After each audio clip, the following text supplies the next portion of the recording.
Chegou a hora da gente receber agora nosso segundo convidado, Said Santana, economista, sócio da Hold Investimentos. Seja muito bem-vindo, Said, aqui na programação da BMC News. Bom dia para você. Bom dia, Paula. Bom dia, Felipe. Bom dia a todos os telespectadores da BMC News. É uma satisfação estar aqui com todos vocês. Obrigada, satisfação nossa também. Said, repercutindo um pouco aqui com você, né, um pouco mais o nosso cenário, a gente teve aí uma melhora na arrecadação e isso parece que trouxe algum tipo de alívio na expectativa do fiscal do curto prazo. Mas quando a gente olha especificamente para o déficit nominal ali, 9% do PIB, resultado também muito de despesa com juros, isso acaba refletindo o quão elevado é o custo da dívida. Queria entender na tua leitura quais são as implicações disso, de fato, para a sustentabilidade fiscal, a capacidade do governo em conseguir gerenciar aí a dívida no médio e longo prazo. Paula, quando eu vejo essa arrecadação de janeiro, ela foi um pouco surpreendente, né? Positivamente surpreendente. Não era esperado um superávit de quase 100 bilhões de reais. Eu acho que é um pouco cedo para comemorar. Vamos esperar o que virá de fevereiro, mas a questão toda é a dívida pública brasileira, a dívida bruta brasileira, ela está chegando em patamares preocupantes e ainda só não se tornou mais importante no contexto macroeconômico por conta das nossas reservas cambiais em dólares. Então, essa reserva cambial dolarizada, ela nos traz uma dívida líquida menos incômoda, né? Mas, apesar desse superávit falado lá de janeiro, logo após já veio o atual presidente e já falou que vai deixar a discussão da estrutura de gastos para o segundo semestre. Então, isso já causa uma certa preocupação por conta de uma notícia boa já gerou alguma preocupação de que o governo já pensa em aumentar gastos. E o quanto que este cenário, né, você acha que isso pode afetar, inclusive negativamente, esta percepção de risco por parte dos investidores? A preocupação vem pelo fato de que parece que está bom. A teoria keynesiana, ela fala disso. Eu havia falado isso em 2022, quando houve as eleições.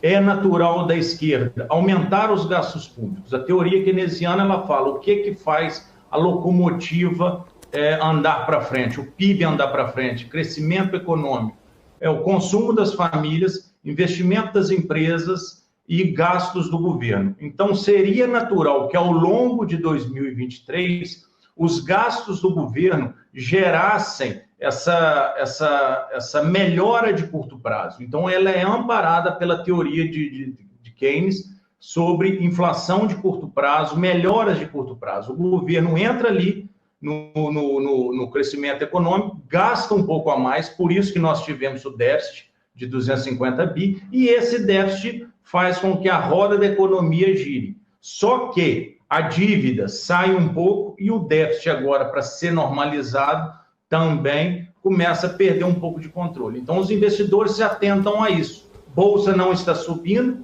está ficando para trás em relação aos outros pares. Então, os investidores, apesar dessas melhoras, sabem que a parte estrutural de médio e longo prazo é dura. Said, muito bom dia para você, prazer conversar contigo. Vocês estavam falando, né, a respeito dessa percepção com o Brasil, percepção com o governo, algum tipo de interferência, discussão de gastos, mas vocês mesmos comentaram, né, a arrecadação agora do começo do ano acabou sendo surpreendente e está até afastando um pouco da discussão da meta fiscal de março para talvez maio ou de repente até no segundo semestre. Esse ambiente, esse cenário de uma discussão no segundo semestre poderia, de alguma forma, trazer uma percepção mais benigna para esse cenário, até mesmo para a condução da política monetária em relação ao Banco Central, que tem falado bastante de risco fiscal, mas se isso for jogado lá para frente, né, a gente pode ter uma melhora interna, né, um pouco mais interessante, até trazendo um apetite um pouco maior ao risco por conta do cenário? Felipe, eu acho que é uma aposta arriscada por parte do governo federal, por conta de alguns fatores. Primeiro, no segundo semestre, a agenda do Congresso vai estar mais por conta das eleições municipais, que é de suma importância já pensando em 2026. Então, o governo, ao deixar isso, essa discussão para o segundo semestre, corre esse risco. E em segundo lugar, com relação aos gastos, o mercado ele fica um pouco acanhado, talvez, em não saber para onde que vai, se os gastos de fato elevarem, né? Porque o que nós precisamos é pensar como amortizar a dívida e não pensar em gastar mais. E terceiro ponto seria a curva de Laffer. A curva de Laffer já é academicamente estabelecido, tanto entre economistas de direita quanto economistas de esquerda, que a alíquota máxima para maximização da arrecadação tributária ficaria entre 33% e 35% de alíquota tributária. O Brasil já passou desse ponto. Então, o que pode ser essa arrecadação a mais, acima do esperado de janeiro, pode ser um resquício ali da curva de Laffer, que ela está surtindo o efeito dos aumentos das alíquotas de 2023, surtiram efeito ali em janeiro de 2024, que logo em breve os empresários, as famílias começam a diminuir o consumo, diminuir os investimentos e a alíquota, a arrecadação volta a cair. Assim como aconteceu em 2015 no governo da Dilma Rousseff. Said, a discussão, né, sobre gastos e tudo mais preocupa muito o mercado. Como que você vê a recente fala do presidente Lula sobre discutir com o Congresso mais gasto ou revisão, né, das possibilidades de gastos diante de uma arrecadação um pouco mais robusta ao longo desse primeiro bimestre?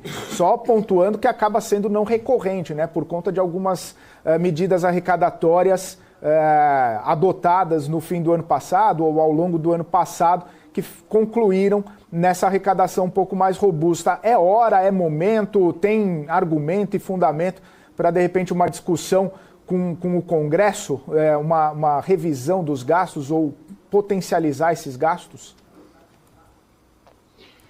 Felipe, ao meu ver, em 2003, o presidente Lula, ele cometeu não vou falar que é um erro, mas por conta, ele é um político e tem que pensar em votos, né? Estou falando como economista.